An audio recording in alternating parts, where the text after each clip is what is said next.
হিসাবে এসেছে 9,38,000 কোটি টাকার বাজেট।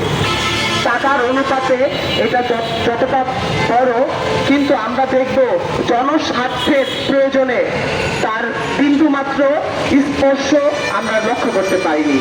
বন্ধুগণ, আমরা বিগত সময় আমরা দেখতে পেয়েছি আমাদের বাংলাদেশে যতগুলো বাজেট হয়েছে প্রত্যেকটা বাজেটের মধ্যে দিয়ে শাসকদের চিত্র, তাদের নকশা স্পষ্ট করে দেখা গেছে। আমরা দেখব এবারে বাজেটে গত বছরের তুলনায় কিছু মাত্র বেড়েছে সাংস্কৃতিক অঙ্গনে 1% এরকম। আমরা চারণ সাংস্কৃতিক কেন্দ্রের পক্ষ থেকে আমরা দাবি জানিয়েছি, আমরা এবারে বাজেটে 2% বরাদ্দ দাবি করেছি। আমরা কেন করেছি বন্ধুগণ? একভাবে দেখবেন দেশের চতুর্দিকে এক ধরনের বিকৃত মস্তিষ্কের অধিকারী। আমরা দেখতে পারবো আমাদের ঘরে, পাড়া, মহল্লায় আমাদের মেয়ে, নারী, শিশুরা কেউ নিরাপদ নাই। সেই একটা বিকৃত মস্তিষ্ক ভাঙতে গেলে একটা সুস্থ ধারা সংস্কৃতির প্রয়োজন। আমরা সর্বশেষ রামিসার হত্যার মধ্যে দিয়েও সেটা দেখেছি, কিন্তু আমরা দেখতে পারবো আমাদের বর্তমান সরকার সেটা বিন্দুমাত্র লক্ষ্য করলো না।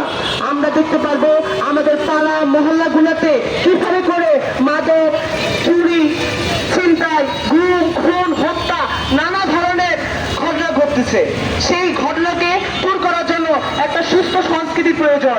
এবং বিগত সময় নারায়ণগঞ্জের সকল সাংস্কৃতিক বন্ধুরা এই নারায়ণগঞ্জ সহ সারা দেশে সংস্কৃতিটাকে উন্নত করার জন্য, সংস্কৃতিকে অগ্রসর করার জন্য নানা ধরনের বিষয় নিয়ে আলাপ আলোচনা করেছে। কিন্তু দেখতে পারবো সর্বশেষ আমরা দেখতে পারবো সেই বনলতা এক্সপ্রেস যে ছবিটার মধ্যে দিয়ে একটা সংস্কৃতির ধারণা, ধ্যান ধারণা তৈরি করার চেষ্টা করেছে আমাদের সাংস্কৃতিক বন্ধুরা। আমরা দেখতে পারবো কিছু মাত্র মৌলবাদী সংগঠনগুলা এই একটি ভিন্ন মাত্রায় একটা ছবি প্রদর্শনকে কেন্দ্র করে কিভাবে করে মত সৃষ্টি করে। আমরা দেখতে পারবো এত ধরনের অধপতন আমাদের স্বাধীনতার পরবর্তী সময় আমরা লক্ষ্য করতে পারিনি। আমরা সেই জায়গা থেকে বলতে চাচ্ছি, সমাজতান্ত্রিক ছাত্র ফ্রন্টের পক্ষ থেকে আজকে চারণ সাংস্কৃতিক কেন্দ্র যে দাবি করেছে অবশ্যই একটি যৌক্তিক দাবি করেছে, এবং যে বাজেট একটা বিশাল অঙ্কের বাজেট, সেই বাজেটে আমরা কি পারি না 2% বরাদ্দের মাধ্যমে আমাদের চিন্তা, চেতনা, ধ্যান ধারণাগুলোকে আমরা অগ্রসর করতে, আমরা মানুষকে বিকশিত হওয়ার পথটাকে আরো উন্নত করতে, সেই জায়গা থেকে আমরা তার প্রতি সমর্থন জানাই। এবং বন্ধুগণ, আমরা বলতে চাচ্ছি আজকে যে বাজেট হয়েছে সেই বাজেট শুধু সংস্কৃতি খাতে কম দেয়নি, বরং শিক্ষা এবং স্বাস্থ্য খাতে সবচেয়ে ভঙ্গুর দশায় দেখেছি। আমরা দেখব জাতিসংঘ ঘোষণা দিয়েছে যে একটি দেশ উন্নতি হওয়ার পিছনে তার জাতীয় বাজেটের 25% শিক্ষা খাতে বরাদ্দ দেওয়ার কথা ছিল।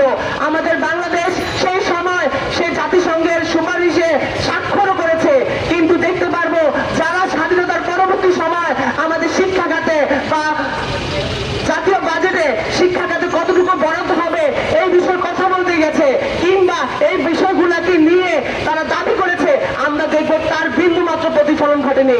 আমরা দেখতে পারবো এবারের বাজেটও তুলনামূলক অর্থে গত সরকারের তুলনায় কিছুটা স্বস্তিকর হয়েছে, কিন্তু যে আকাঙ্ক্ষা ছাত্র সমাজ জুলাই পরবর্তী আকাঙ্ক্ষার মধ্যে দিয়ে একটি বৈষম্যহীন সমাজ ব্যবস্থা গড়ে তোলার দাবি নিয়ে যে আন্দোলন করেছে তার পুনরাবৃত্তি ঘটেনি। আমরা দেখতে পারবো এবারও জাতীয় বাজেটে শিক্ষা খাতে বরাদ্দ দিয়েছে মাত্র 13%, যেটা দেওয়ার কথা ছিল 25%। কিভাবে করে একটি বৈষম্যমূলক ব্যবস্থা রেখে একটি উন্নত, একটি বিকশিত মানবিক মানুষ গড়ে তোলা যায় আমরা দেখতে পারবো তার চিত্র এই সরকারও ঠিক আগের সরকারের মতো পুনরাবৃত্তি করছে। আমরা অবিলম্বে আজকে সমাবেশের পক্ষ থেকে জাতীয় বাজেটের 25% এবং সংস্কৃতি অঙ্গনে 2% বরাদ্দের জোর দাবি জানিয়ে আমার বক্তব্য